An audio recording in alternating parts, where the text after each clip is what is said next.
What's good, y'all? Welcome back. Happy New Year. As always, I'm your host, Emory Ogletree II, the main attraction. Sounds even better in 2019. Man, back again with another episode of Let's Get It. My brother, BJ Vernon, back in the building. Happy New Year, man. Happy New Year to you, brother. Yes. Always good to see you. Yes. And I hope you and your families had a happy New Year as well, man. Let's make 2019 even better.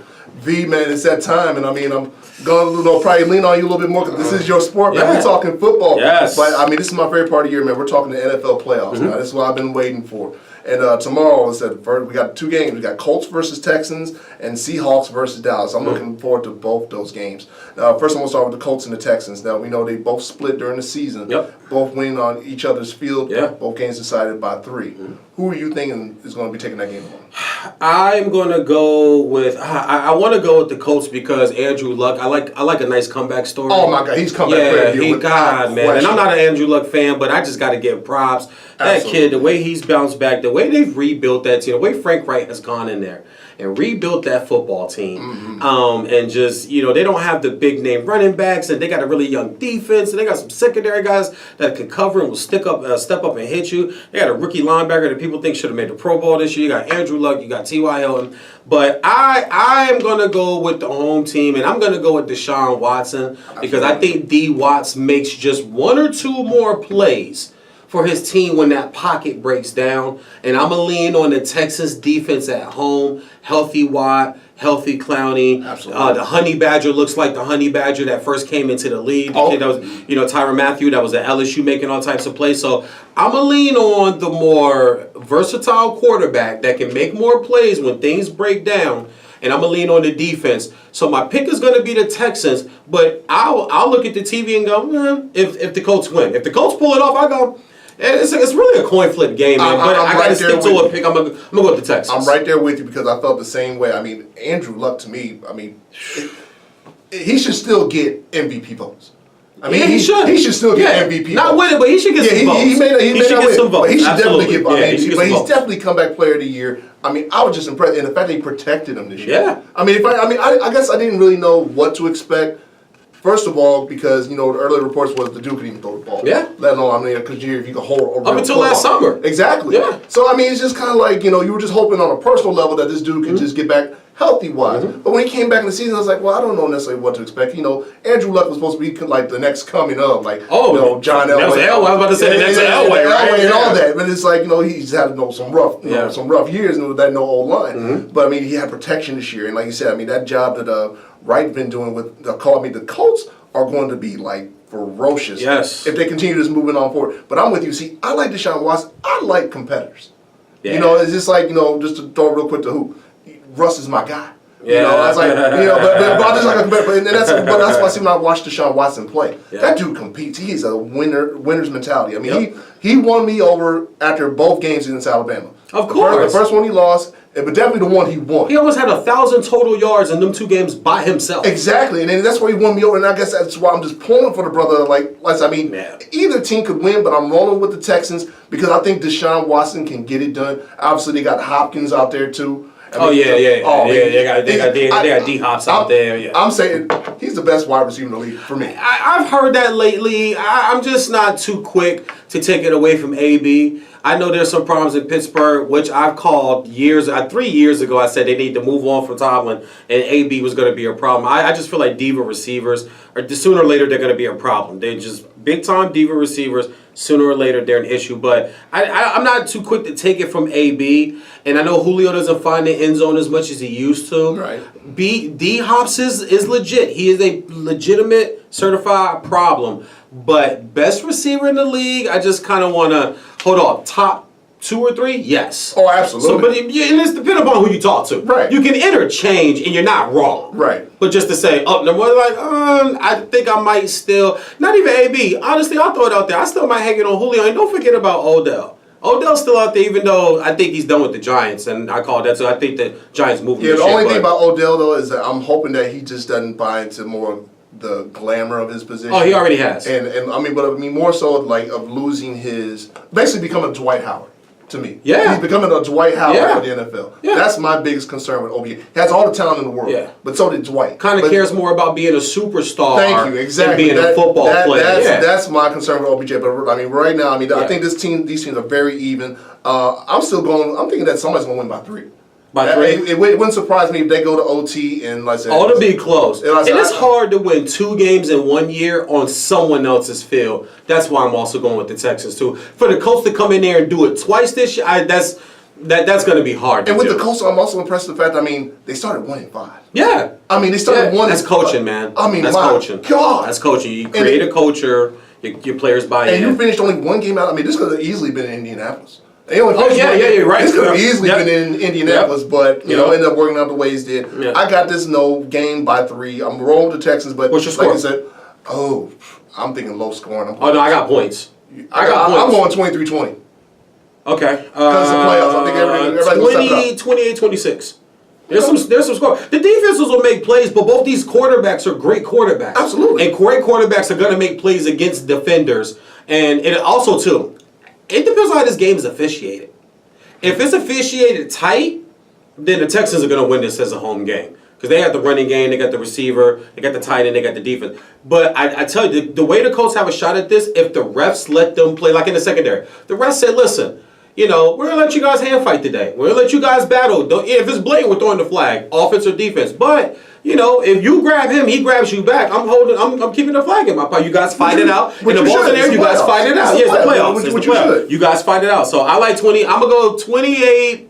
I'm going to go 20-20. I'm going to go 2-point game, and I'm going to go last-second field goal. I'm going to even take it a step further. I'm going to go last-second field goal for the whole team. Yep. I'm kind of thinking that way, too. Yeah, last-second field goal. You got our picks on there, so we're going to roll the tape. But if the Colts happen to win, it's all good. All right, next game tomorrow night. I'm really looking forward to this. I'm not sure if you're joining us tomorrow, but like I said, we're all going to be checking this game out. Seattle versus Dallas. Russell Wilson, man. Another dude who, again, deserves some MVP consideration. He won't win it, but he definitely deserves it. I've never hated on Russ. With all the, criticism Russell Wilson's got, even back to the Legion of Boom days, I just respect guys who can play. Yep. Now, there's going to be turmoil amongst them. You and I both played sports. It's a team sport. There's turmoils on teams. Of course. Whether it be between certain teammates, whatever. Especially championship teams. Especially championship teams. But, I have to admit, though, that I didn't see this from the Seahawks this season. I honestly couldn't admit that I had them in the playoffs. Mm-hmm. And the fact that they are, and the way that, Russell Wilson's just been Russell Wilson. I'm almost getting ready to throw him in that, not like same caliber, but I want to use his name like I use Drew Brees. Like that's just Drew Brees. For me, I'm just like, that's just Russell. Russell Wilson just gets it done. And and obviously their defense now isn't the Legion of Boom. Let's get that clear. Yep. They're not the Legion of Boom by no measure. And they don't have and they don't have beast mode. Even though they were #1 rushing team in the NFL. But that's what I'm saying. Which is weird, right? Yeah, I know. It's just like, but they have talent. Yep. And I think it's just that, I'm not sure if this is a thing from Pete Carroll or whatever, but I think they just have the mindset of like, look, we don't have to be those guys. I know there was a little kind of back and forth between Richard Sherman and who was that on the Seahawks for maybe just for 2 weeks, the Seahawks. You didn't hear about that? With Richard Sherman with the Niners? Yeah, this year. I can't remember, but one of the Seahawks players, Sherman, was talking about the Seahawks now. Yeah. And he was basically talking. Was it Baldwin? Huh? Was it Baldwin? Because I know Baldwin. No, it wasn't Baldwin. I know Baldwin came out and said something to defend. It wasn't Baldwin. I'm sorry I didn't look this up. Okay. But it wasn't Baldwin. But it was just the fact Sherman just put it out there, the fact that, look, Seattle now isn't what we were. No. And the response from the member of the Seahawks is basically, look, he's gone. We don't have to be who they were. Yeah. We are who we are now. And you sitting at home. You sitting at home when you in the playoffs. Exactly. And that's the mindset. And I think that's the advantage I see with them going into the game. But let me jump over to Dallas now. Okay. Dallas playing in the NFC East, man, or the NFC least, whatever you want to call it. I don't believe in luck. Let's just say they were fortunate to win that division. Okay. Because how many people, you went from the Redskins were at the top at one time, yeah. Philly was at top at one time, and it's like the stars just aligned correctly. That Dallas just, took their moment and they made it happen. Now, obviously, Dak gets a lot of criticism, dinking Dak, you hear that a lot. But I still think he's a solid QB. Yeah. Ezekiel, easily, probably arguably one of the best running back in the NFL. One or two. Yeah, you can make a debate about it. But the late blossoming of their defense here in the second half of the season can't be overlooked. I think that's what kind of changed the tide for them.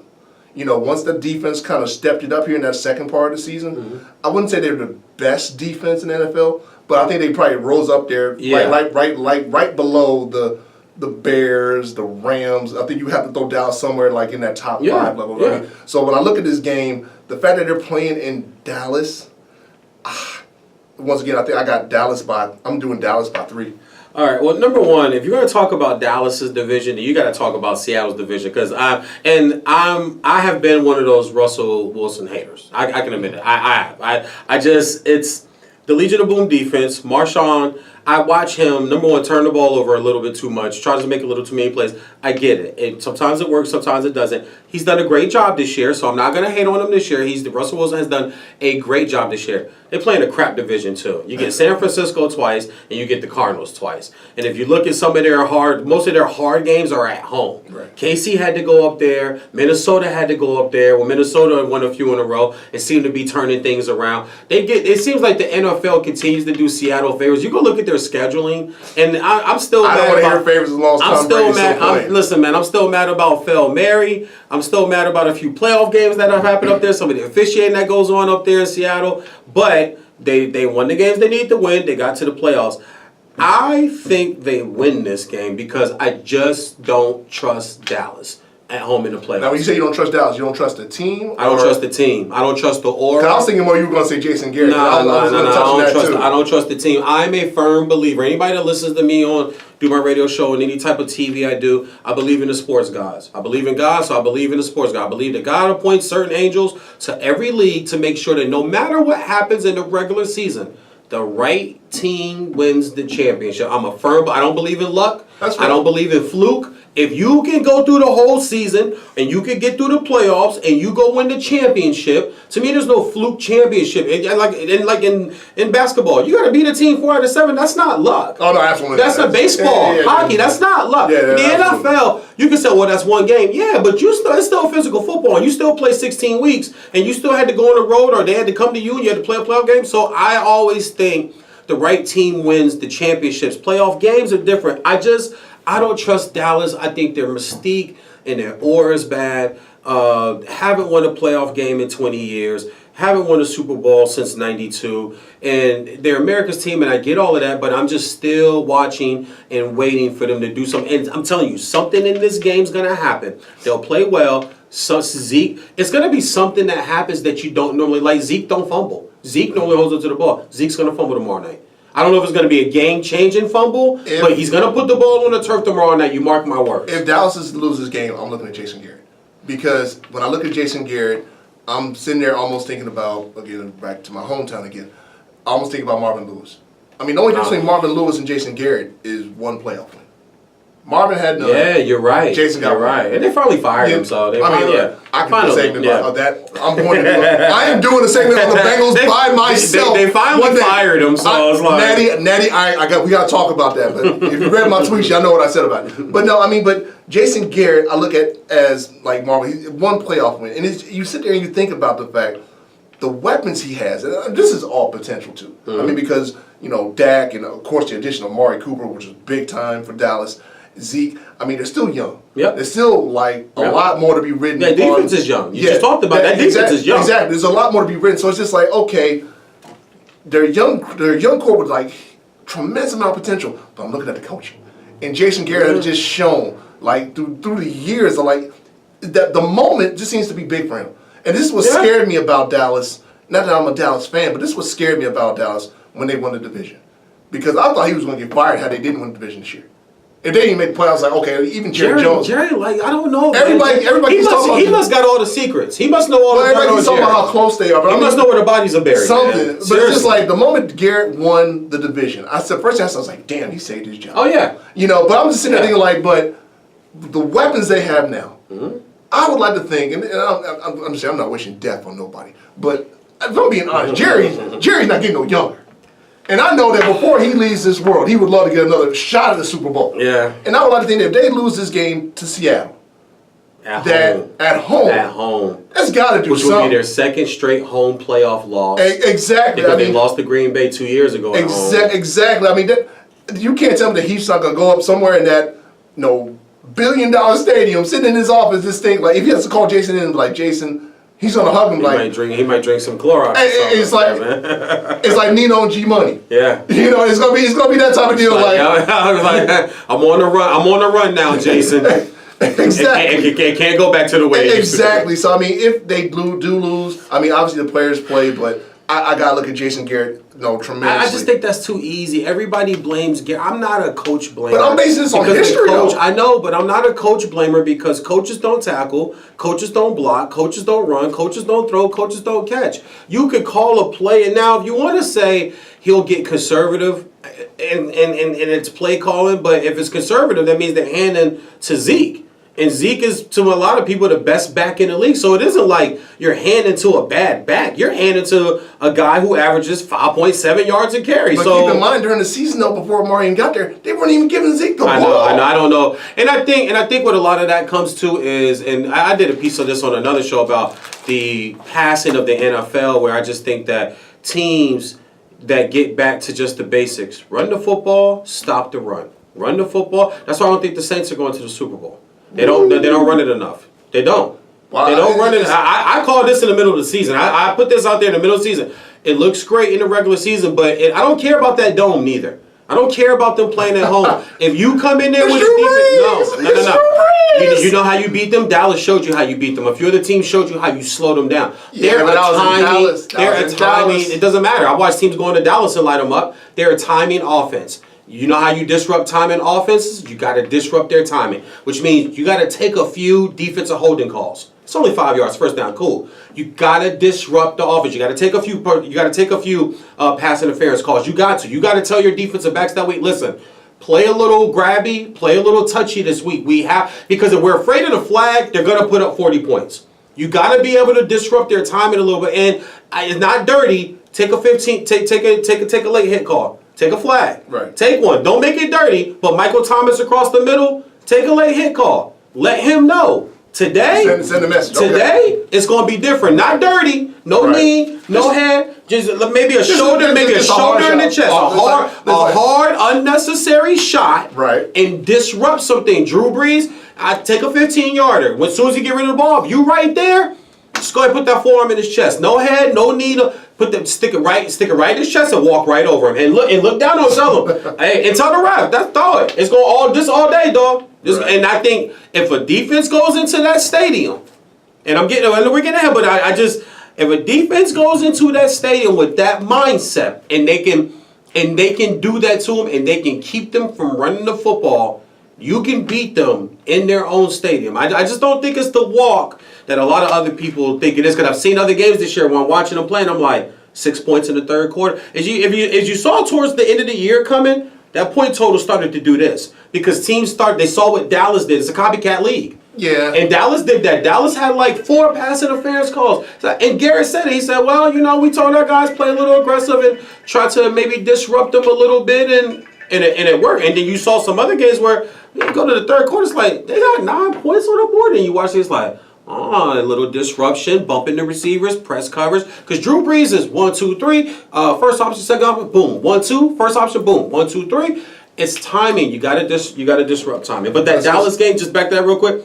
Their only shot is their defense and their running game. Because I don't think Seattle's offense is explosive. If the defense shows up, Dallas will win. But I don't trust them as a franchise. That's the only reason I'm picking Seattle. Okay, that's fair. I mean, it's still too early for me to pick a Super Bowl winner, but real quick, we got to wrap up. No problem. Sunday, Baltimore versus Chargers. Who you got? It's in B-more. I'll go with B-more. You know what? No, I'm going to flip that, man. This is a game I think Phillip Rivers goes and gets. And Lamar Jackson, he's been well, but at the end of the day, you are still a rookie.